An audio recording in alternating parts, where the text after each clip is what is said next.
Hello friends, welcome to every सीमायु के sir. आज आप लोगों को त्रिकोणमिति पढ़ाने जा रहा हूँ। त्रिकोणमिति का अध्ययन हम लोग समकोण त्रिभुज के बारे में करेंगे। कहाँ करेंगे? त्रिकोणमिति का अध्ययन हम लोग समकोण त्रिभुज के बारे में करेंगे। यदि आपका त्रिभुज समकोण त्रिभुज नहीं है तो अपन भी उसको समकोण त्रिभुज में बदल लेंगे। 10 क्लास के अंतर्गत जो भी त्रिकोणमिति में अध्ययन किया जाएगा समकोण त्रिभुज में ही किया जाएगा। तो समकोण त्रिभुज जानते हैं, जैसा कि जिस त्रिभुज का एक कोण 90 डिग्री का हो वह त्रिभुज समकोण त्रिभुज कहलाता है। जिस त्रिभुज का एक कोण 90 डिग्री का हो वह त्रिभुज समकोण त्रिभुज कहलाता है। तो एक चीज आप लोग पढ़े होंगे, पाइथागोरस प्रमेय। तो समकोण त्रिभुज में क्या होता है कि एक पाइथागोरस प्रमेय होता है। पाइथागोरस प्रमेय के अनुसार किसी समकोण त्रिभुज में कर्ण का वर्ग अन्य दो भुजाओं के वर्गों के योग के बराबर होता है। समकोण त्रिभुज में कर्ण का वर्ग अन्य दो भुजाओं के वर्गों के योग के बराबर होता है। तो चलिए, आपको मैंने बता चुका हूं कि एक ऐसे त्रिभुज बनाइएगा तो ये एक समकोण त्रिभुज हो जाएगा। इसका एक कोण क्या है? 90 डिग्री का है। तो यहाँ पर ए बी सी आपका क्या हुआ? एक समकोण त्रिभुज हो गया। तो इसमें एक चीज आपको पढ़ना कि इसमें कोण क्या होता है। तो इसमें पहले देखिए कि समकोण कौन है। ये कोण आपका कितना है? 90 डिग्री का है, क्योंकि ये जो है बीसी पर ए बी क्या है? लंब है, या ए बी पर बीसी लंब है। तो जब दो संरेखाएं परस्पर लंब होती है तो उनके बीच 90 डिग्री का कोण बनता है। तो आपका ये क्या हुआ? समकोण त्रिभुज है, इसका एक कोण 90 डिग्री का हो गया। अब जब ये कोण 90 डिग्री का हो गया तो इसमें कोण कौन होगा?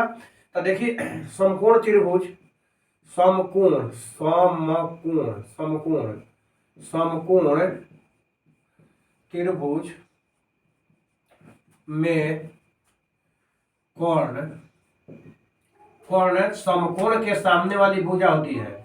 समकोण के सामने वाली भुजा होती है।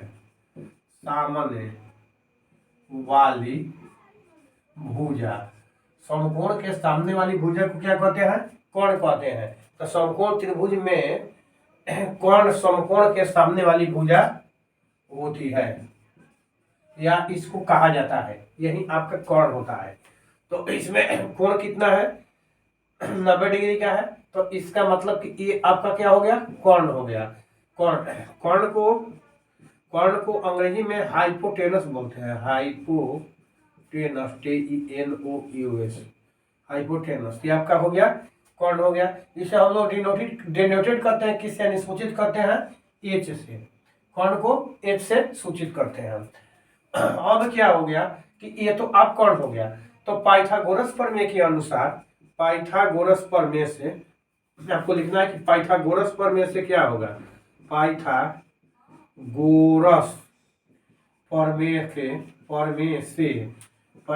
प्रमेय से क्या होता है? कर्ण का वर्ग यानी कर्ण के स्क्वायर बराबर लंब के स्क्वायर जोड़ आधार के स्क्वायर। देखिए, यदि समकोण त्रिभुज है तो समकोण त्रिभुज के अंतर्गत यदि कोण आप निकाल लेते हैं तो लंब और आधार क्या होगा? कोण यदि आपका ये हो गया तो लंब दो भुजा बच गया ना त्रिभुज का, एगो ए बी और बी सी। तो ए बी और बी सी में से कोई भी एक भुजा लंब हो जाएगी और कोई भी एक भुजा आधार हो जाएगा। यहाँ आपको कोई बाउंडेड नहीं है कि कौन इसका लंब है कौन आधार है। लंब ये हो जाएगा तो ये आधार हो जाएगा। यदि बी सी आपका लंब हो गया तो ये भी आधार हो जाए। यहाँ पर कोई आपको दिक्कत नहीं है। हाँ, जहाँ इसकी समस्या होगी कि आधार और जो है लंब कौन होगा, उसको जहाँ डिफिनेट करना होगा वहां हम आगे बताएंगे इसी वीडियो में कि कहाँ पर आपको डिफिनेट करना है, कि इसमें लंब के आधार क्या है, कोण क्या है, कहाँ डिफिनेट कर, इसको बताना है, हम आपको डिफिनेट कर देंगे। तो चलिए, यहाँ पर ही तो हो गया। और ध्यान दीजिएगा, इससे फार्मूला बन जाता है, सूत्र बन जाता है कई गो। तो देखिए, जैसे कि यहाँ से इसका हमने क्या किया कि स्क्वायर हटा दिया। तो यदि इसका स्क्वायर हटाएंगे तो इधर क्या हो जाएगा? रूट हो जाएगा। तो इसको ऐसा भी लिख सकते हैं कि कर्ण बराबर अंदर रूट, और तब हो गया लंब के स्क्वायर जोड़ आधार के स्क्वायर। इसमें हो गया आधार के स्क्वायर। अब देखिए, ये तो आपका फॉर्मूला हो गया। अब यहाँ से देखिए कि कौन हुआ ना। अब यदि मान लीजिए हमको निकालना है लंब के स्क्वायर, तो क्या करेंगे? देखिए, लंब के स्क्वायर यदि हमको निकालना है तो लंब इधर है, आधार इधर है, तो इधर कर्ण है, तो लाएंगे इसको बाएं तो क्या हो जाएगा? माइनस हो जाएगा। तो इसको लिख सकता है कर्ण के स्क्वायर माइनस आधार के स्क्वायर। ये आपका हो जाएगा कर्ण के स्क्वायर माइनस आधार के स्क्वायर। अब देखिए, अब जैसे इसको हम लिखे हैं वैसे आप लिख सकते हैं यहाँ लंब बराबर आपका क्या हो जाएगा? लंब बराबर अंडर रूट, अब इसी को कर्ण के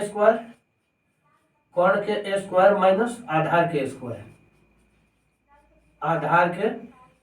कर्ण के स्क्वायर माइनस आधार के स्क्वायर, ये आपका हो गया, क्या हो गया, लंब हो गया। अब चलिए आधार आपको निकालना है, तो यहाँ से जब आप आधार निकालेंगे तो आधार के स्क्वायर बराबर क्या हो जाएगा, देखिए आधार के स्क्वायर निकाल रहे हैं तो कर्ण स्क्वायर माइनस लंब स्क्वायर हो जाएगा, कर्ण के स्क्वायर माइनस लंब के स्क्वायर, ये आपका कर्ण के स्क्वायर माइनस लंब के स्क्वायर हो गया।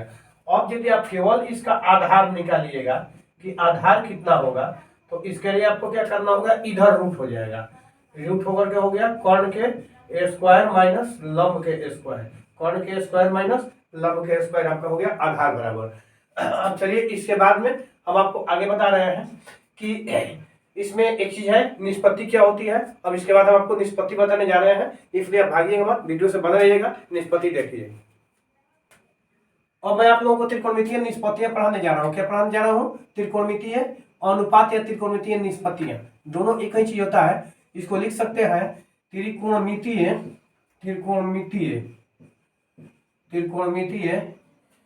अनुपात या त्रिकोणमितीय अनुपात, इसको हम लोग लिख सकते हैं ट्रिगोनोमेट्रिकल रेशियो भी इसको बोलते हैं, ट्रिगोनोमेट्रिकल रेशियो, इसको त्रिकोणोमेट्रिकल रेशियो भी बोलते हैं, त्रिकोणमितीय अनुपात, या इसका नाम है त्रिकोणमितीय निष्पत्ति। क्या बोलते हैं, त्रिकोणमितीय निष्पत्तियां,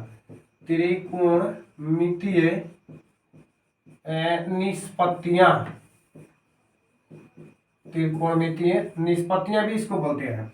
अब त्रिकोणमितीय निष्पत्तियां होती क्या है, इसके बारे में हम लोग पढ़ते हैं। तो किसी भी त्रिभुज के कोण एवं भुजाओं के बीच संबंध त्रिकोणमितीय निष्पत्ति कहलाता है।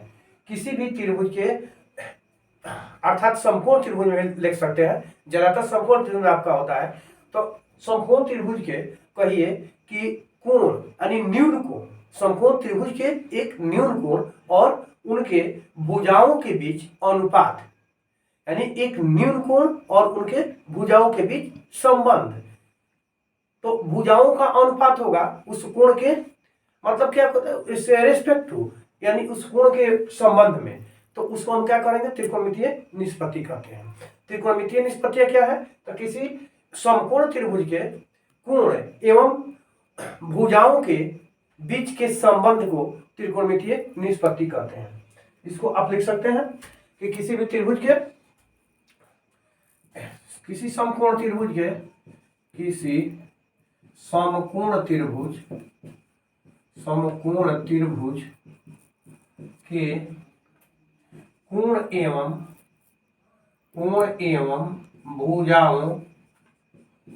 भुजाओं के बीच के संबंध यानी रिलेशनशिप, संबंध को त्रिकोणमितीय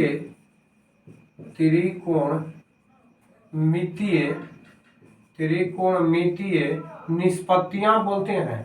त्रिकोणमितीय निष्पत्तियां बोलते हैं या कहते हैं, त्रिकोणमितीय निष्पत्तियां कहते हैं। और त्रिकोणमितीय निष्पत्तियां क्या है कि कोण, किसी समकोण त्रिभुज के कोण एवं भुजाओं के बीच के संबंध को त्रिकोणमितीय निष्पत्तियां कहते हैं। अब देखिए इसमें क्या होता है कि न्यून कोण होता है, क्या होता है कि समकोण त्रिभुज के कोण, समकोण त्रिभुज के यहाँ पर न्यून कोण लिख सकते हैं, न्यून कोण एवं भुजाओं के बीच के संबंध को त्रिकोणमितीय निष्पत्तियां कहते हैं। तो इसमें आप न्यून कोण भी लिख सकते हैं, न्यून कोण आता है आपका, या कोण भी लिख सकते हैं। तो इसलिए कि कभी कभी इसका भी अध्ययन करना पड़ जाता है समकोण त्रिभुज में भी। तो चलिए आपको बताते हैं, जैसे कि इसमें कोण लेते हैं न्यून, मान लीजिए कि थीटा हमारा क्या है, न्यून कोण है। एक तो कोण समकोण त्रिभुज का समकोण होगा, और समकोण त्रिभुज का शेष दो कोण क्या होगा, न्यून कोण होगा। किसी भी त्रिभुज के कोणों का जो कितना होता है 180 डिग्री, तो एक कोण यदि समकोण हो गया तो दो कोण क्या होगा, 90 डिग्री से छोटा होगा। तो वो क्या, जो कोण 90 डिग्री से छोटा होता है उसको क्या कहते हैं, न्यून कोण कहते हैं। जो कोण 90 डिग्री से छोटा होता है उसको बोलते हैं न्यून कोण। तो क्या होगा आपका निम्न कोण हो जाएगा जो छोटा होगा 90 डिग्री से, तो निश्चित रूप से ए और सी दोनों छोटा होगा। अब थीटा मैंने यहाँ माना हूं तो क्या थीटा यहाँ भी मान सकता है? हाँ, थीटा आप यहाँ भी मान सकते हैं, कोई दिक्कत नहीं है। तो पहले चलिए यहाँ देखते हैं इसमें क्या होता है। पहला तो चीज होता है कोण। कोण जैसे कि आपने पढ़ा है कि कोण जो है जब भी होगा समकोण की सम्मुख भुजा होगी। जब भी होगा ये समकोण की सम्मुख भुजा को ही कोण कहा जाएगा। समकोण की सम्मुख भुजा, समकोण की सम्मुख भुजा, सम्मुख भुजा, यही आपका हमेशा क्या होगा? कोण होगा। कभी भी समकोण के सामने वाला भुजा कोण होगा। और इसके बाद में आपका क्या पढ़ना है? लंब और आधार पढ़ना है। तो लंब जो होगा यह जो है लंब आपका थीटा की सम्मुख भुजा होगी। थीटा की सम्मुख भुजा, सम्मुख भुजा, थीटा की सम्मुख भुजा को क्या कहेंगे? लंब कहेंगे। लंब थीटा की सम्मुख भुजा। इसके बाद आपका एक आ जाएगा आधार। आधार क्या होगा? तो ये होगा थीटा की संलग्न भुजा, संलग्न भुजा। थीटा के संलग्न भुजा को क्या बोलेंगे? आधार बोलेंगे। थीटा के संलग्न भुजा, थीटा के संलग्न भुजा क्या कहलाएगा? आधार कहलाएगा। और थीटा के सम्मुख भुजा लंब कहलाएगा। तो हो गया लंब आधार कोण। अब इसमें देखिए कोण को सूचित करते हैं एच से, लंब को सूचित करते हैं पी से, आधार को सूचित करते हैं बी से। क्योंकि ये होता है जैसे कि हाइपोटेनस आपको लिखा है, ये हाइपोटेनस होता है, हाइपोटेनस TNOUS। ये जो है परपेंडिकुलर होगा, परपेंडिकुलर, परपेंडिकुलर, ये आपका हो गया परपेंडिकुलर। ये हो गया आपका बेस, BASE, बेस क्या हो गया? BASE आपका बेस हो गया। तो इस तरह से आपको क्या हो गया कि ये समझ में आ गया कि इसमें क्या होता है। अब त्रिकोणमितीय निष्पत्तियों के बारे में जानने से पहले मैंने आपको ये चीज बताया कि इसमें कौन क्या होगा। यदि यहाँ थीटा है तो ये आपका एच हो जाएगा और ये आपका बी हो जाएगा, सॉरी, ये आपका पी हो जाएगा और यहाँ एच हो जाएगा, यहाँ बी हो जाएगा। ये जो है यदि इस तरह से थीटा है तो अब कहिए कि यदि थीटा चेंज हो जाएगा तो जैसे कि आपको बताया पहले कि थीटा चेंज भी हो सकता है। तो यदि थीटा चेंज हो गया, मान लीजिए थीटा आपका यहाँ हो गया, तो अब ABC, अब इस स्थिति में आपका क्या हो जाएगा? ये थीटा के स्लोप कहते हैं, ये P हो जाएगा और ये B हो जाएगा। H नहीं चेंज होगा। H चूंकि अभी हमने लिखा कि समकोण की सम्मुख भुजा ही होगी, तो कभी भी देखिए यहाँ कोण मत, इसके H हो जाएगा। अब यदि इस तरह से भी बनाया जा सकता है, मान लीजिए कि ऐसे बदल गया ट्रायंगल, तो बहुत सारी चीज हम बताएंगे, भागिएगा मत, देखते रहिए और लाइक करते रहिए, हम आपको बहुत सारी चीज पढ़ाने वाले हैं। तो यहाँ पर देखिए आपका समकोण बन गया। तो अब कहिए तो यही आपका क्या हो जाएगा? एच हो जाएगा, ये एच हो गया। और यदि मान लीजिए थीटा यहाँ हो गया तो ये आपका क्या हो जाएगा? पी हो जाएगा और ये आपका बी हो जाएगा। अब तो हम उम्मीद करते हैं कि लंब, आधार और कोण को पहचानने में आप लोगों को कोई समस्या उत्पन्न नहीं होगी। तो इतना लिखिए, इसके बाद मैं आगे बढ़ा रहा हूं। देखिए चलिए आप लोगों को त्रिकोणमितीय निष्पत्ति बता रहे हैं, जैसे साइन थीटा, इसमें पढ़ेंगे आप लोग साइन थीटा। साइन थीटा बराबर क्या होता है निष्पत्ति में? क्योंकि निष्पत्ति मुख्य रूप से 3 ही है और उसी का 6 हो जाता है रूपांतरण। तो जैसे साइन थीटा बराबर क्या होता है? लंब बाटा कोण, लंब बाटा कोण, ये होगा साइन थीटा बराबर। और कॉस थीटा बराबर क्या होगा? तो आधार बाटा कोण, आधार बाटा कोण। और टेन थीटा बराबर क्या होगा? टेन थीटा बराबर लंब बाटा आधार, टेन थीटा बराबर लंब बाटा आधार। अब इसमें आधार हो गया। अब देखिए इसका नाम क्या है, इस तरह से साइन क्वेश्चन में लिख दिया। तो लंब बाटा कोण, थीटा यहाँ है ना, तो ये थीटा है आपका, तो लंब कितना हो गया? P, और कोण कितना हो गया? H। आधार ये थीटा की संलग्न भुजा है, तो आपका हो गया B बाटा H।